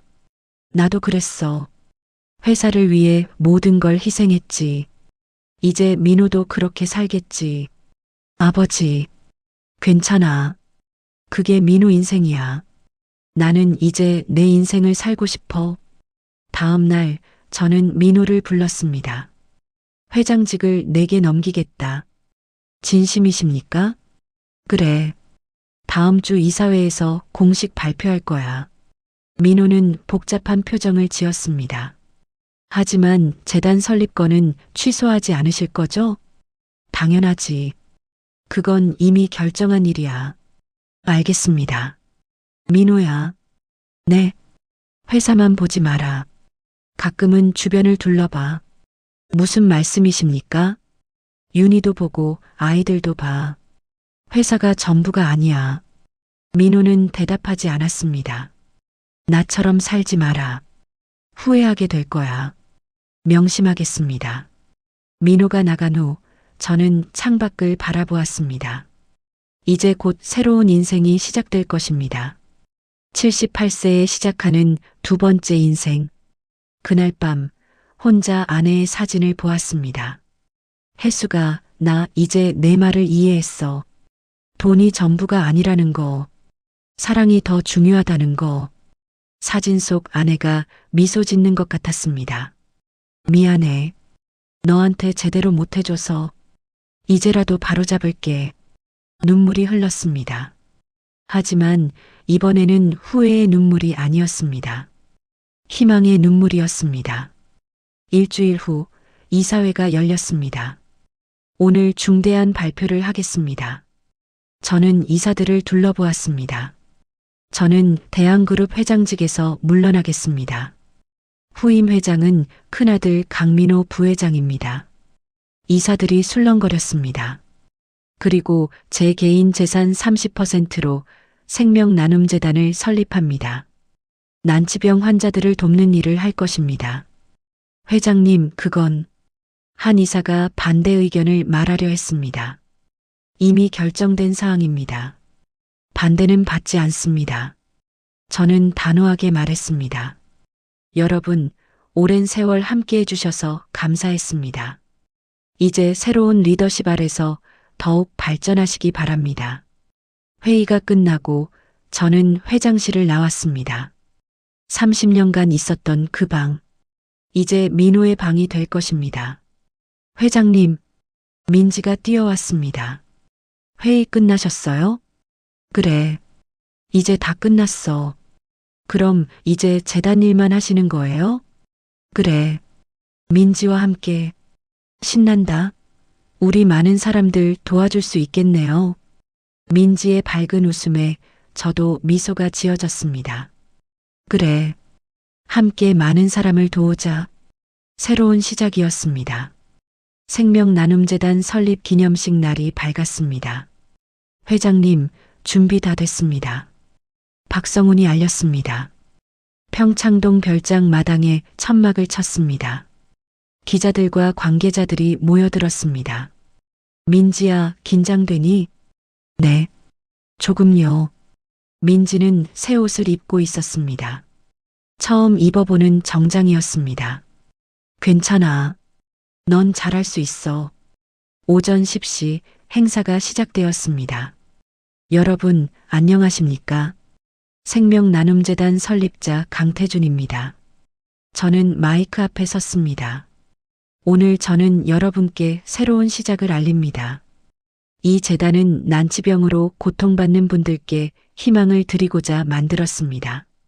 박수가 터졌습니다. 저 역시 말기 암 환자였습니다. 하지만 기적적으로 완치되었습니다. 이제 그 기적을 다른 분들과 나누고 싶습니다. 이사장님을 소개합니다. 박순례 선생님입니다. 할머니가 천천히 앞으로 나왔습니다. 떨리는 손으로 마이크를 잡았습니다. 저는 평생 아픈 사람들을 돌봤습니다. 하지만 세상의 인정을 받지 못했습니다. 할머니의 목소리가 떨렸습니다. 오늘 이렇게 큰 책임을 맡게 되어 두렵기도 하지만 최선을 다하겠습니다.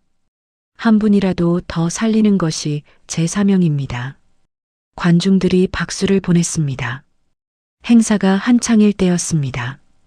회장님, 큰일 났습니다. 한 직원이 급히 달려왔습니다. 무슨 일이냐? 재단 사무실에 불이 났습니다.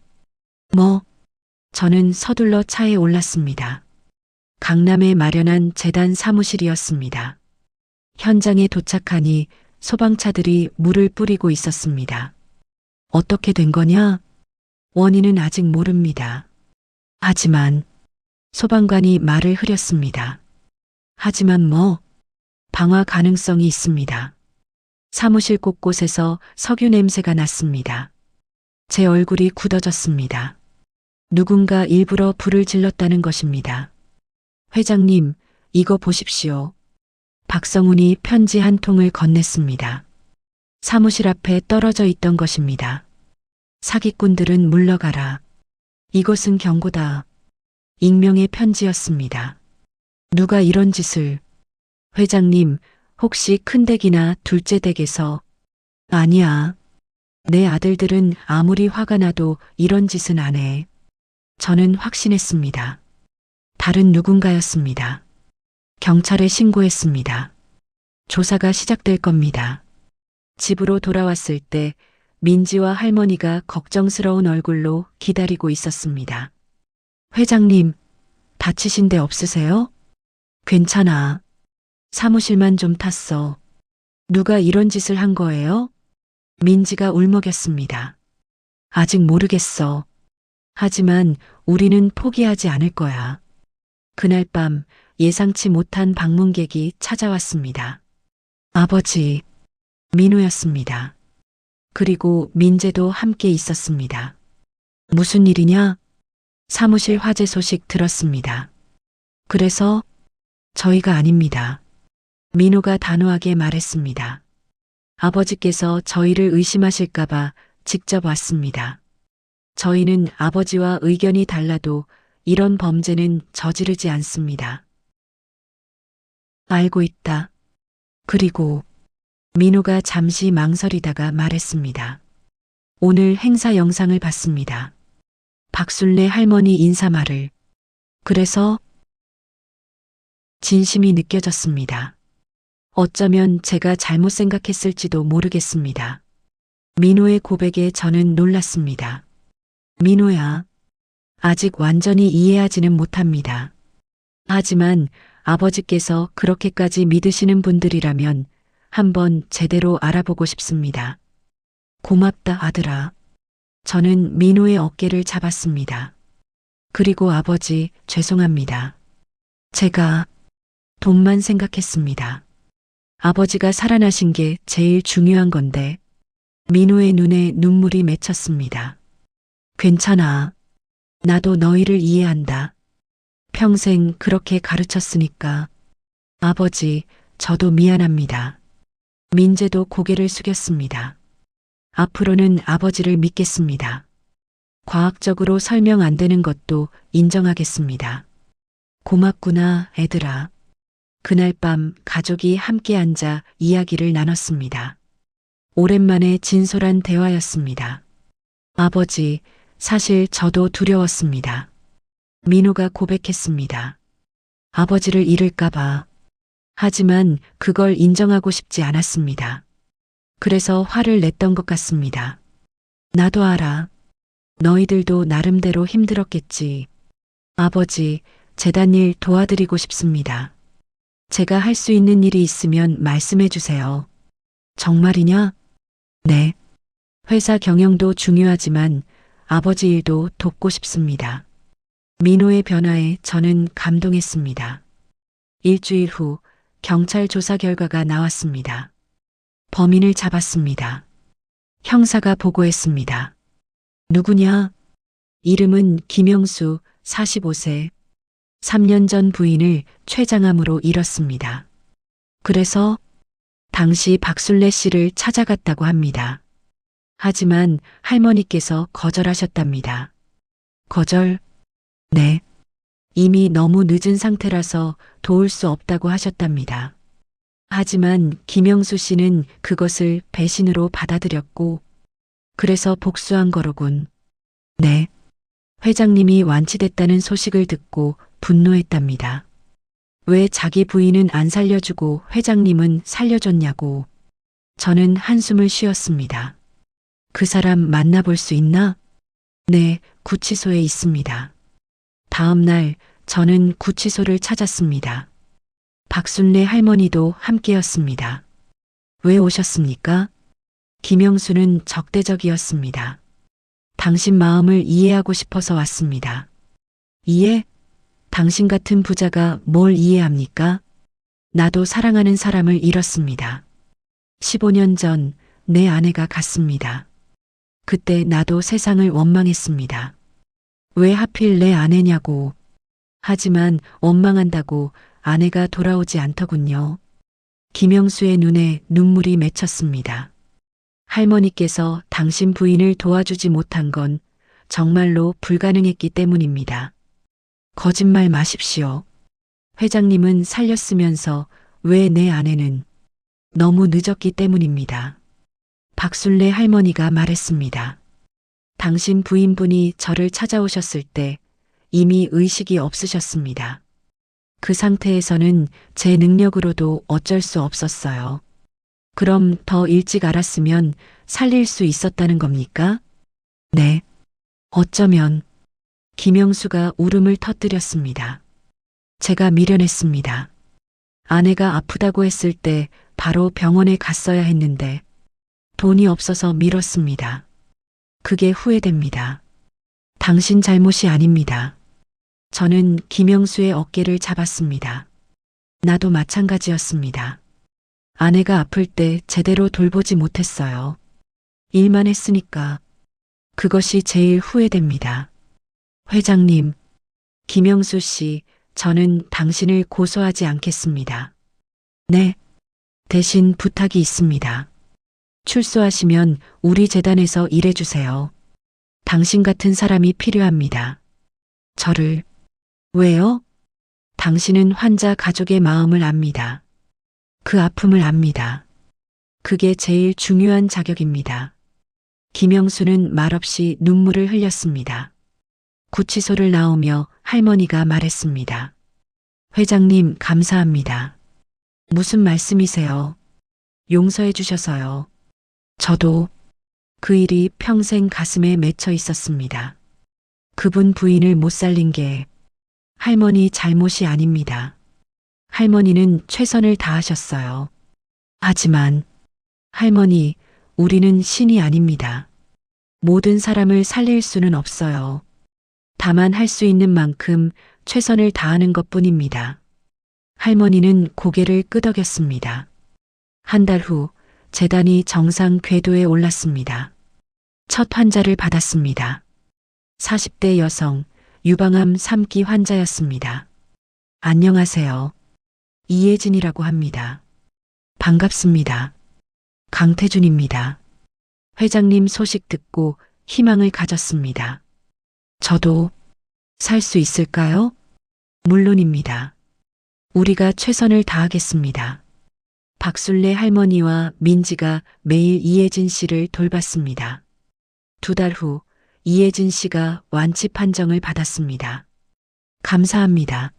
정말 감사합니다. 이혜진 씨가 울며 할머니를 껴안았습니다. 다시 살 수 있게 해주셔서 감사합니다. 그 모습을 보며 저는 깨달았습니다. 이것이 진짜 기적이라는 것을, 돈으로 살 수 없는 기적. 회장님, 민지가 달려왔습니다. 좋은 소식이에요. 이번 주에 10분이나 더 신청하셨대요. 정말? 그럼 바빠지겠는걸? 좋아요. 많은 사람 살릴 수 있잖아요. 민지의 밝은 웃음에 저도 웃음이 났습니다. 그날 저녁 평창동 별장 마당에서 민지와 둘이 앉아 있었습니다. 회장님, 행복하세요? 응. 평생 이렇게 행복한 적이 없었어. 저도요. 회장님 만나서 정말 행복해요. 민지야, 고맙다. 내가 아니었으면 난 여기 없었어. 아니에요. 회장님이 살고 싶어 하셨으니까 살아나신 거예요. 살고 싶어 했나? 그래, 너희들 덕분에 살고 싶어졌어. 저는 하늘을 올려다보았습니다. 별이 총총했습니다. 혜수가 보고 있니? 나 이제 제대로 살고 있어. 내가 원했던 대로. 별빛이 반짝이는 것 같았습니다. 아내가 미소 짓는 것 같았습니다. 회장님, 누구한테 말씀하세요? 응? 아, 하늘나라에 있는 우리 아내한테. 부인분이요? 어떤 분이셨어요? 착한 사람이었어. 너처럼. 항상 다른 사람을 먼저 생각했지. 저랑 닮았네요. 그래, 많이 닮았어. 그래서 내가 더 소중한가 봐. 민지가 제 손을 잡았습니다. 회장님, 저 약속할게요. 평생 회장님 곁에 있을게요. 고맙다, 민지야. 그때 서희가 나왔습니다. 아버지, 안 추우세요? 들어가시죠. 그래, 들어가자. 우리는 함께 집 안으로 들어갔습니다. 거실에는 민호와 민재, 윤희까지 와 있었습니다. 오빠들, 왜 또 왔어? 서희가 물었습니다. 아버지께 드릴 게 있어서. 민호가 서류 봉투를 내밀었습니다. 이게 뭐냐? 재단 기부금입니다. 저희 가족도 동참하고 싶습니다. 민호야. 그리고 민재도 재단 자문위로 참여하기로 했습니다. 정말이냐? 네, 아버지. 제 의학 지식이 도움이 될 것 같습니다. 민재가 미소 지었습니다. 저는 아들들을 바라보며 눈물을 흘렸습니다. 고맙다. 정말 고맙다.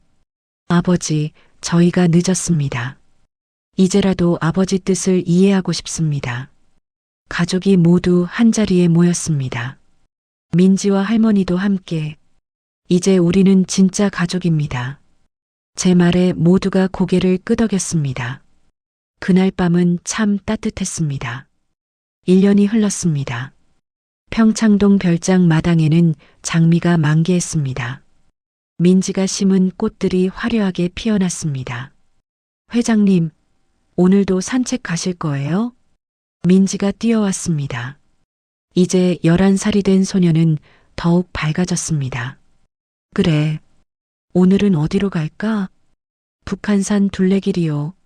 오늘 날씨 진짜 좋아요. 저는 지팡이 없이 걸었습니다. 79세가 된 지금 오히려 70대 때보다 건강했습니다. 회장님, 오늘 재단에 좋은 소식 있어요. 무슨 소식? 이번 달에 20분이나 완치 판정 받으셨대요. 역대 최고래요. 정말 대단한데. 생명나눔재단은 1년 동안 놀라운 성과를 냈습니다. 총 150명의 난치병 환자를 돌봤고 그중 87명이 완치되었습니다. 할머니가 엄청 기뻐하셨어요. 오늘 저녁에 축하 파티 한대요. 그래, 좋지. 산책을 하며 저는 지난 1년을 돌이켜 보았습니다. 재단 설립 후 전국에서 환자들이 몰려왔습니다. 처음에는 박순례 할머니와 민지 단둘이 돌봤지만 이제는 5명의 치유사가 함께 일했습니다. 모두 할머니처럼 특별한 능력을 가진 분들이었습니다. 전국 각지에서 찾아낸 사람들이었죠. 회장님, 저기 봐요. 백일홍이 피었어요. 민지가 꽃을 가리켰습니다. 예쁘다. 부인분이 좋아하셨던 꽃이죠? 그래. 해숙이가 제일 좋아했던 꽃이야. 부인분도 기뻐하실 거예요. 회장님이 이렇게 행복하시니까. 민지의 말에 저는 미소 지었습니다. 집으로 돌아오니 서희가 와 있었습니다. 아버지, 좋은 소식 있어요. 무슨 소식이냐? 제가 재단 홍보대사로 활동하기로 했어요. 정말? 네. 방송국에서 다큐멘터리도 찍는데요. 재단 이야기를요. 서희는 지난 1년간 재단 일에 적극적으로 참여했습니다. 자원봉사도 하고 기부금 모금에도 힘썼습니다. 고맙다, 서희야. 당연한 거예요. 저도 뭔가 의미 있는 일을 하고 싶었거든요. 그날 저녁 재단 사무실에서 작은 파티가 열렸습니다. 축하합니다, 여러분. 저는 샴페인 잔을 들었습니다. 1년 전 우리는 작은 꿈으로 시작했습니다. 하지만 이제 그 꿈이 현실이 되었습니다. 박수가 터졌습니다. 이 모든 것은 박순례 이사장님과 우리 치유사 여러분, 그리고 민지 덕분입니다. 할머니가 일어섰습니다. 아닙니다. 강 회장님이 계셨기에 가능했습니다. 회장님이 용기를 주셨습니다. 우리 모두의 힘입니다. 민호도 와 있었습니다. 아버지, 회사에서도 결정했습니다. 앞으로 매년 순이익의 5%를 재단에 기부하겠습니다. 민호야, 고맙다. 당연한 일입니다. 이것이 진짜 기업의 사회적 책임이라는 걸 이제 알았습니다. 민재도 거들었습니다. 저도 존스 홉킨스 동료들과 연구 프로젝트를 시작했습니다. 할머니와 민지의 치유 능력을 과학적으로 연구하는 거죠. 과학으로 설명할 수 있을까? 글쎄요. 하지만 시도는 해봐야죠. 세상에는 아직 과학이 설명 못하는 게 많으니까요. 민재의 변화에 저는 감동했습니다. 파티가 한창일 때 한 남자가 들어왔습니다. 안녕하십니까? 김영수 씨였습니다. 6개월 전 출소해서 재단에서 일하고 있었습니다. 영수 씨, 어서 와요. 회장님, 이번 달 상담 보고서 가져왔습니다. 김영수 씨는 환자 가족 상담사로 일했습니다. 자신의 경험을 살려 다른 가족들을 돕고 있었죠. 수고했어요. 요즘 어때요? 행복합니다. 처음으로 의미 있는 일을 하고 있다는 느낌이에요. 다행이네요. 회장님, 정말 감사합니다. 저를 용서해 주시고 기회를 주셔서. 아닙니다. 당신이 스스로 일어선 거예요. 그날 밤 집으로 돌아와 혼자 앉아 있었습니다. 2층 창문으로 서울 야경이 보였습니다. 반짝이는 불빛들. 많이 변했네. 1년 전만 해도 저는 죽음을 기다리고 있었습니다. 하지만 지금은 살아있음에 감사했습니다. 회장님, 민지가 들어왔습니다. 잠은 안 자니? 회장님이 혼자 계셔서 외로우실까봐. 고맙구나. 민지가 제 옆에 앉았습니다. 회장님, 1년 전 기억나세요? 제가 처음 회장님 만났을 때. 그럼, 대문 앞에서 프리지어를 들고 서 있었지. 맞아요. 그때 회장님 진짜 아파 보이셨어요. 빛이 너무 어두웠거든요. 지금은, 지금은 환해요. 태양처럼요. 민지가 환하게 웃었습니다. 민지야, 너는 나한테 뭐니? 네. 천사니? 아니면 기적이니? 민지가 고개를 가웃거렸습니다. 저는 그냥 민지예요. 회장님을 사랑하는 민지. 고맙다. 회장님도 저를 사랑하시죠? 물론이지. 너는 내 손녀 같아. 진짜요? 와, 신난다. 그럼 저 회장님 손녀해도 돼요? 당연하지. 민지가 제 품에 안겼습니다. 할아버지. 처음으로 민지가 저를 할아버지라고 불렀습니다. 가슴이 뭉클했습니다. 그래, 우리 손녀. 다음 날 아침, 저는 아내 산소를 찾아갔습니다. 해수가 나왔어. 묘비 앞에 꽃을 놓았습니다. 백일홍이었습니다. 당신이 좋아하던 꽃 가져왔어. 바람이 불었습니다. 아내가 대답하는 것 같았습니다. 나 이제 당신 말 알아들었어. 돈이 전부가 아니라는 거. 사랑이 더 중요하다는 거. 저는 묘비에 손을 얹었습니다. 미안해, 늦게 깨달아서. 하지만 이제라도 알게 돼서 다행이야. 당신 민지 알지? 그 아이가 날 살렸어. 몸도 마음도. 우리 집에 자주 놀러와. 당신도 좋아할 거야. 착하고 예쁜 아이거든. 묘 앞에 한참 앉아 있었습니다. 혜수가 나 이제 행복해. 평생 처음으로 진짜 행복해. 당신도 하늘에서 행복하지? 편히 쉬고 있지?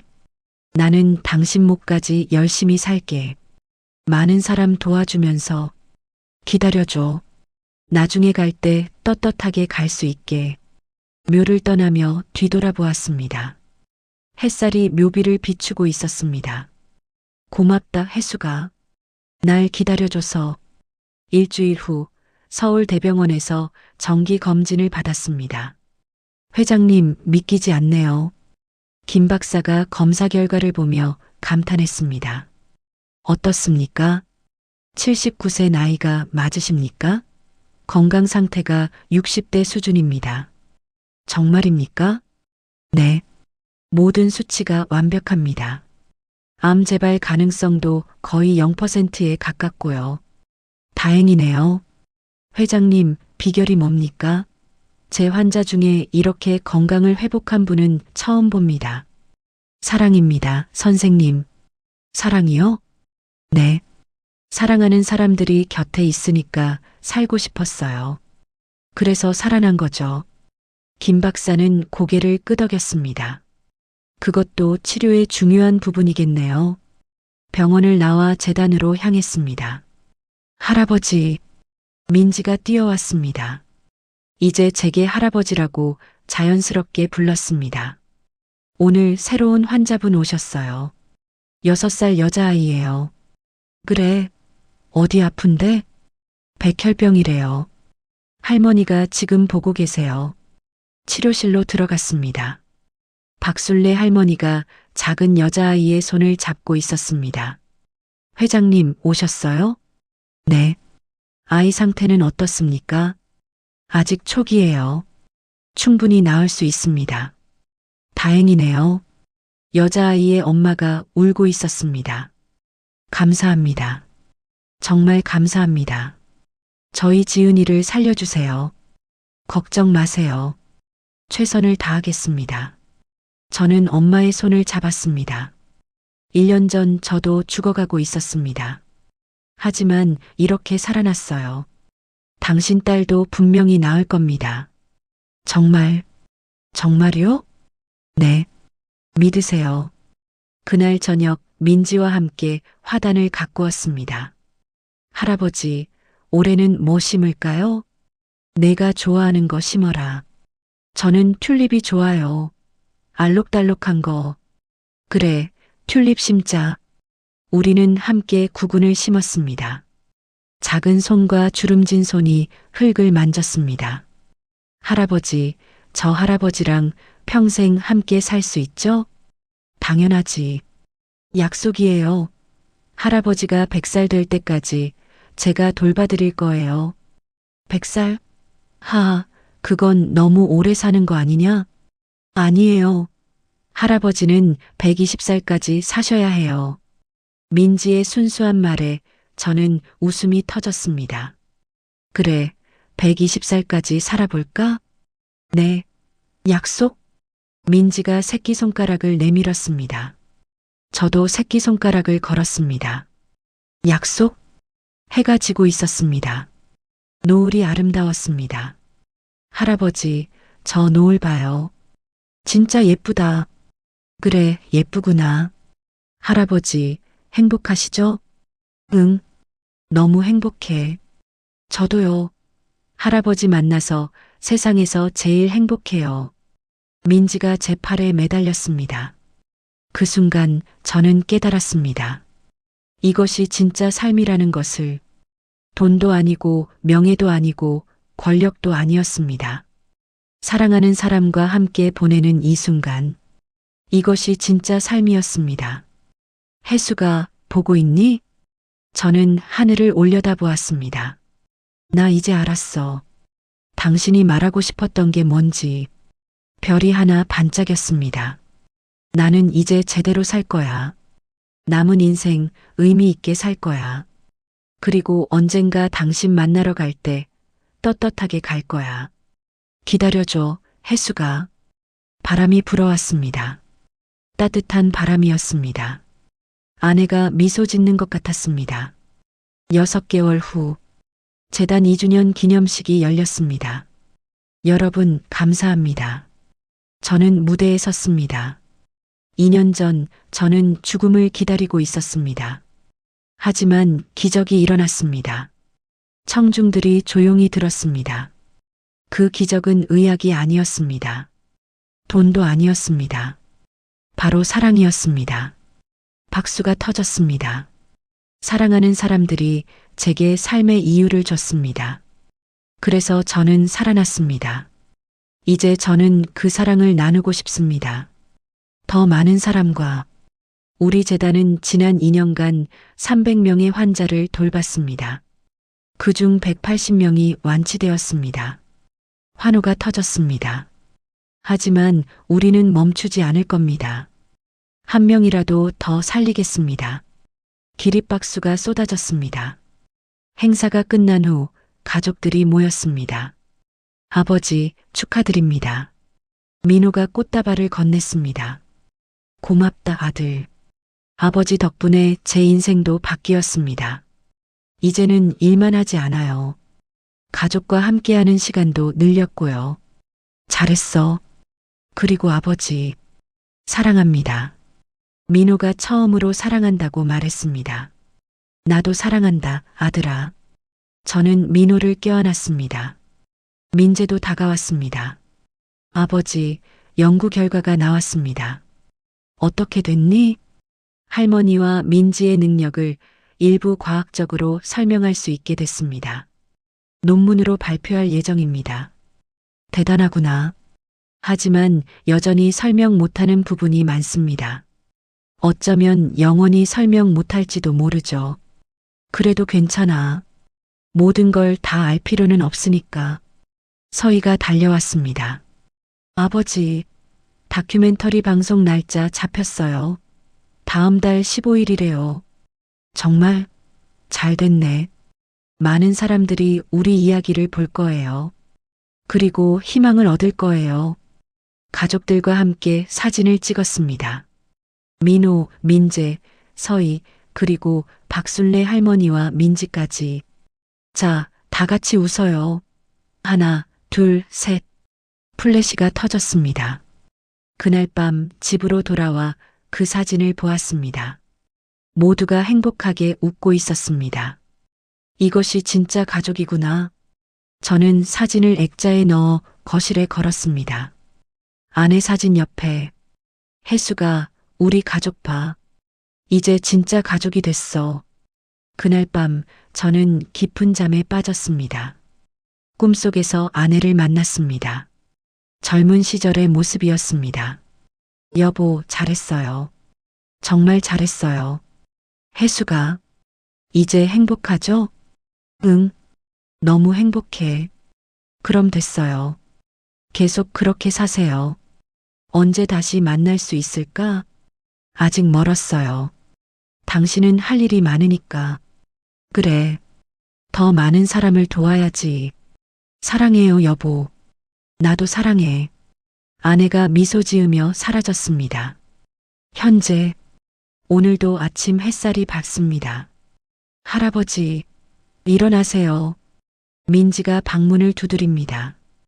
응, 일어났다.